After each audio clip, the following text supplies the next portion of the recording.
Ito mga kaibon, no, yung umuwi ng araw ng Makalelo, no?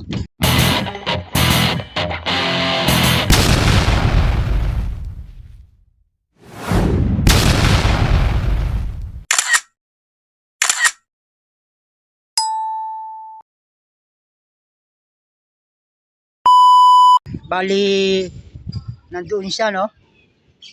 Tinatawag natin siya doon. Ayaw niyang mamansin. Ang tagal niyang pumasok mga kaibon, ano? Dumating na si Pula nung pumasok siya. So, hindi agad siya nakapasok, ano? Ibig sabihin yung kalapati natin, pag tinatawag natin na hindi namamansin o parang bingi, ibig sabihin, yun ang sintomas na meron na silang karamdaman. Kaya ito mga kaibon, no? Ayan siya, oh.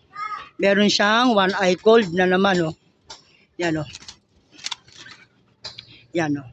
Tingnan nyo yung ano, malikot lang yung kalapati. Sa kabila yung ano, yung may one eye cold, ayaw niya harap, eh. Nahiya siya, eh. Yan, oh. Yan, oh. Kunin ko lang mga kaibon, ano. Ito siya mga kaibon, oh. Yung kalapati natin na meron sintomas ng one eye cold, yan, oh. Sa kabila okay naman siya, wala.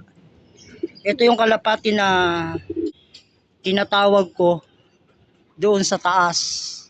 Eh ayaw akong pansinin. O, ayan, oh. Grabe yung masama-sa ng kanyang mata, no? Bali, sinubukan ko ng gamot. Ayun.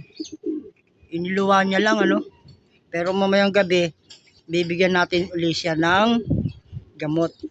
Para naman hindi niya na isuka. Ang ibibigay natin sa kanya eh yung ano, yung tawag nito, Trisolac mga kaibon.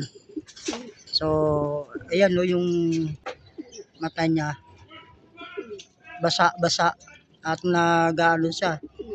Yung mata niya eh parang akala mo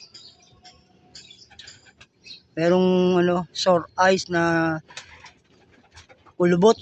Hindi kagaya dun sa kabila, okay na okay, oh. So ayan mga kaibon, ito yung update ko sa ating kalapate na alam natin yung kalapate natin kapag may sakit eh unang dating pa lang hindi yan namamansin. Ibig sabihin naglalak yung kanyang kondisyon. Umuwi siya pero pinilit na lang umuwi. Ganun pa man eh alam na natin yung sistemang galon. Bali kinuha natin siya at binukod natin galing dito sa loob nung pagdating niya. Bali ano na siya dito 2 days na eh. So sinubukan ko lang siya kanina ng gamot. Inobserba natin kung matutuyo. So sinukan niya naman yung gamot. Yun, no. May natira na 1/4. Siguro mga kalahati lang o 3/4 lang yung kanyang natunaw na gamot. At yung 1/4 ayun, no, niluwa niya. So bali mamaya ulitin natin ulit, no. Mamaya nga pala mga kaibon eh may loading ng Unisan, ano. Last training ng FPR Makalelon. Yung ating kalapate, di ko lang alam kung may load ko mamaya dahil mamaya aalis kami. Pero sana may load natin ng Unisan. Na yung kalapate natin, no. Bali 7 yung okay natin. Itong ano, dalawa dito napalipad ko na okay naman sila. Walang sintomas ng karamdaman. At yung nandun din napalipad natin, no, walang sintomas ng karamdaman. Kasi nga binibigyan na natin sila ng oregano. Everyday na silang may oregano. Ito lang isa. Ito lang ang nadali nung umuwi na talagang matindi yung kanyang nararamdaman. Kasi lupay-pay siya o pagod na pagod. So yan mga kaibon, mga ka-Stanley Boy, ha. Tapasukan lang natin yung ating kalapate na nasa labas para mapatukan na natin. Ito yung update ko sa akin na ibon. Kaya kung may ibon kayo na nakitaan nyo na hindi kayo pinapansin, dahil nga ibig sabihin naglock yung condition nila, ibig sabihin may nararamdaman yun. So alam nyo na mga kaibon, yun lang ang payo ko, no? Pag ang ibon eh tinatawag natin ayaw pansinin tayo habang tinatawag natin sila, ibig sabihin may nararamdaman yan. So ito tatawagin natin kung healthy sila lahat. Pag ito pumasok agad, ibig sabihin okay na okay ito mga kaibon. Tawagin natin sila mga kaibon.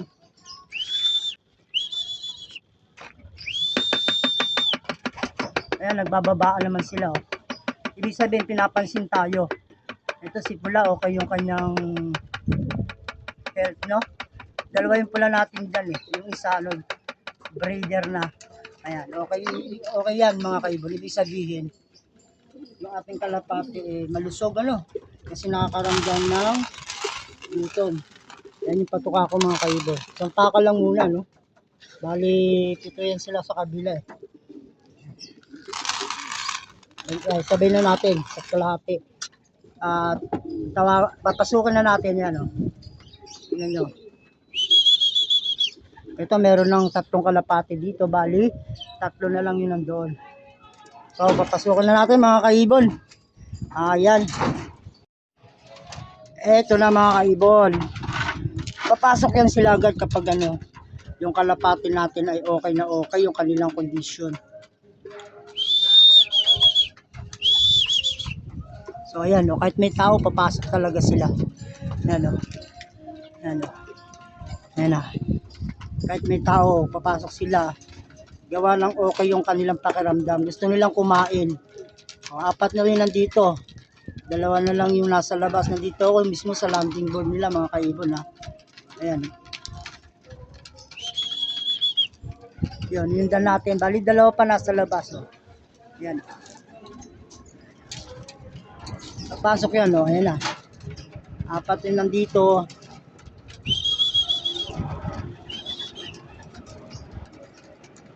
Ayan mga kaibon o. Pasok. 5, isa na lang yung nasa labas.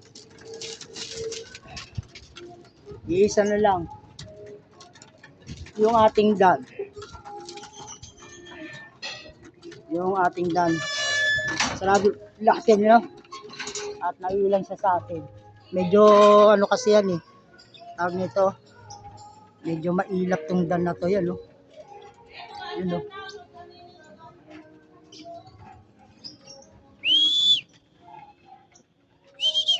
Yan, dumapo na mga kaibon. Oh. Dadapo pa lang pala. Ayan.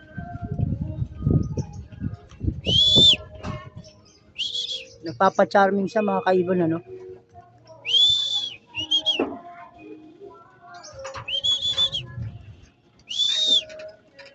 Upo tayo mga kaibon at antayin lang natin yung kanyang pagpasok. Yan, naririnig tayo niya mga kaibon ano. Kasi nga lilinga-linga siya eh. Ibig sabihin okay yung kanyang kondisyon. Ayan na.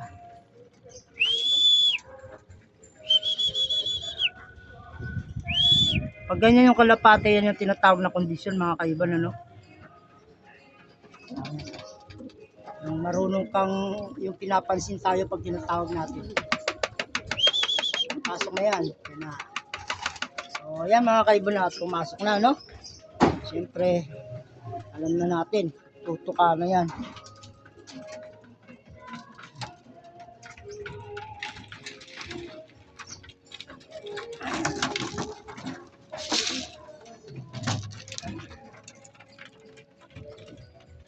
So, yun mga kaibon, hanggang dito na lang yung aking munting video.